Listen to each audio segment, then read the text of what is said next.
Hello guys, yo, what's up? I'm here again to discuss some information regarding my trial hearing.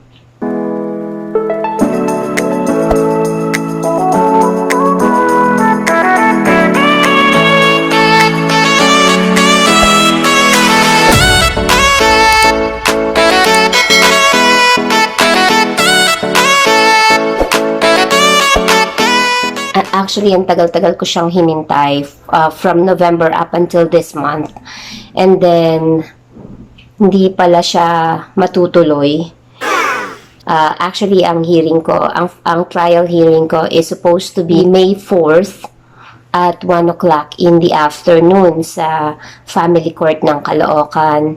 Nag-message ako dun sa secretary ng lawyer ko to follow up yung hearing 1 week prior to the exact date. Tapos hindi siya nagre-reply. So, I decided the next day, pupunta sana ako dun sa law firm. Hindi ako natuloy kasi tumawag siya. It was one day before ng trial hearing. So, it was Monday, May 3rd, nung tumawag siya para sabihin na cancel yung trial hearing ko. I was really disappointed and hindi ko siya agad blinag kasi syempre I'm not in the mood to do that. Syempre I just want to be professional still. Kaya naghintay pa ako ng ilang days para i-air itong video ko. I just want to vent out, no? Hindi ko alam kung kanino yung mali, pero syempre, it's pandemic. So, lahat ng transactions, whether government or private, is very limited. Pero nakaka-disappoint lang talaga kasi ang tagal-tagal mo siyang hinintay. Last hearing na to, pero hindi pa rin siya natuloy. I'm still waiting from the family court kung kailan nila i-reschedule yung hearing. And then, during that time, tinatanong ko yung secretary ng lawyer ko, what happened? Bakit na-cancel? Ang sabi niya lang, kasi MECQ. Water tayo. I'm drinking warm water with lemon early in the morning, 30 minutes before my breakfast. Is a healthy habit. Maganda din daw siya to flatten your tummy. And I think, yes, it's true.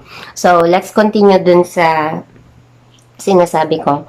So, syempre, I need further explanation. So, although it's MECQ, may mga government offices naman na open and they still conduct their regular jobs and duties.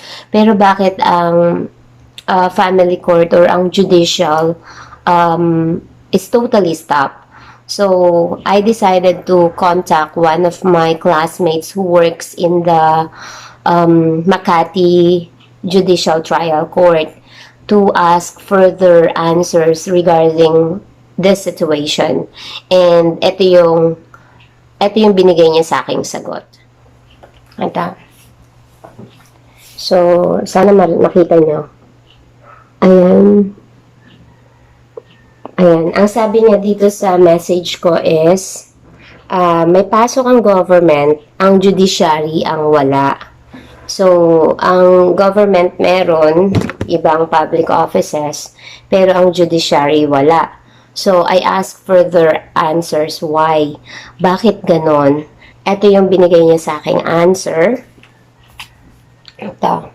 So, babasahin ko Administrative Circular Number 29-2021. All justices, judges, court personnel of the first and second level courts, and appellate, collegiate courts, and court users. Work arrangements in courts on 3rd to 14th of May 2021.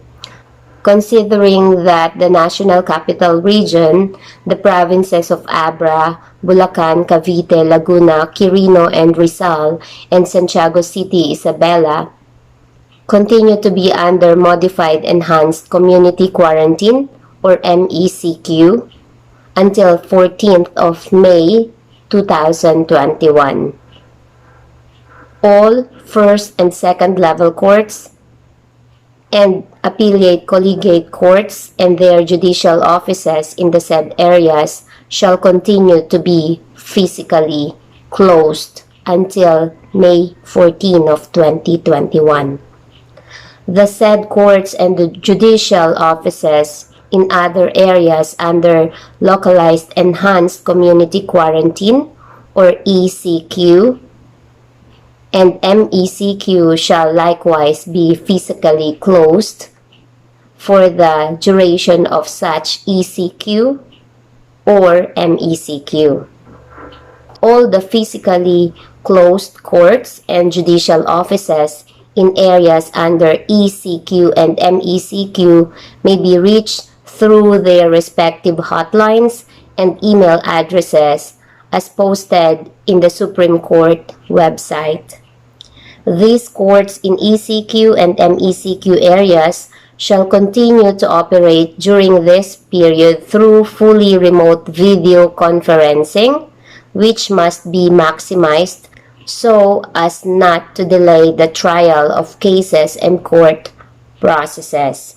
Judges are to conduct fully remote video conferencing hearings on pending cases and all other matters, whether urgent or not, regardless of their physical location and without prior permission from the office of the court administrator. The time for filing and service of pleadings and motions during this period in these areas is suspended and shall resume after 7 calendar days counted from the first day of the physical reopening of the relevant court. The essential judicial offices shall maintain the necessary skeleton staff to enable them to address all urgent matters and concerns. The courts and judicial offices in areas under General Community Quarantine or GCQ and Modified General Community Quarantine or MGCQ shall be physically open during this period with a workforce of at least 25% to be determined by the executive justices and the presiding judges using their sound discretion with respect to their courts, and the executive justices and executive judges with respect to the judicial offices. Justices and judges may conduct video conferencing from home, provided they will be within their respective judicial territorial region and with notice to the office of the court administrator with respect to judges of the first and second level courts. And it was released dated back in April 30, 2021, signed by the Chief Justice. Pero hindi ito binigay sa akin ng secretary ng lawyer ko. Nakuha ko to sa classmate ko ng college, friend, actually close friend ko siya nung college kami, na nagtatrabaho siya sa Makati Trial Court. So, kung napanood niyo yung video ko na nagtagaytay kami with my college friends and classmates, makikita niyo siya doon. Ang pangalan niya is V. So, all the questions kapag hindi ako satisfied sa answer ng secretary ng lawyer ko, sa kanya ako nagtatanong. Tapos tinanong ko kung may video conference sa Makati Trial Court, sabi niya meron daw. So kahit na ganyan na physically close sila, continuous pa rin yung mga hearings nila through the video conference. Pero yung Caloocan Family Court, walang ganun. So, actually, dati, nagtanong sila kung gusto ko ng video conference or physical hearing. So, ang sabi ko, it's either of the two. But I prefer yung video conference kasi nga, matanda na yung lawyer ko. Pero, I don't know, for some reason, kinontinue nila yung physical hearing.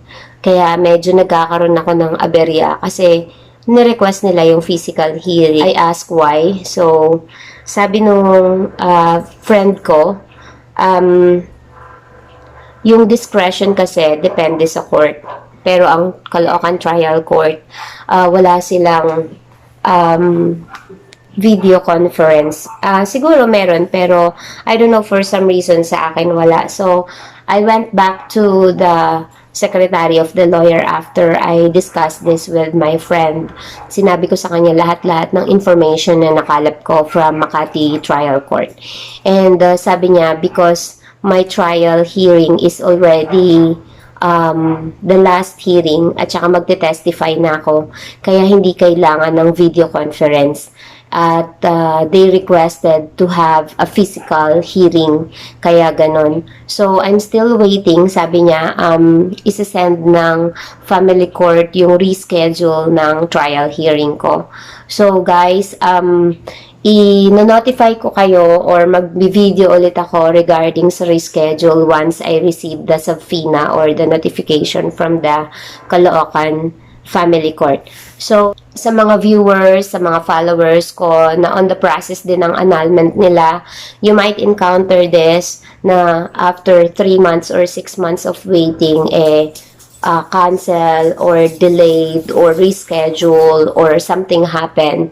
So at first, napakahirap tanggapin kasi syempre hinintay-hintay mo siya, pero yun nga, hindi natin kontrolado yung pangyayari ngayon. So, what I highly suggest, just take a deep breath, inhale and exhale, and then talk with your friends kung nakaka-depress yung mga pangyayari, and then go out and have some fun and relax. So, sana lang matapos tong pandemic para maging normal na ang buhay natin. And I'm hoping din na sana matapos na tong hearing ko. This is the last hearing.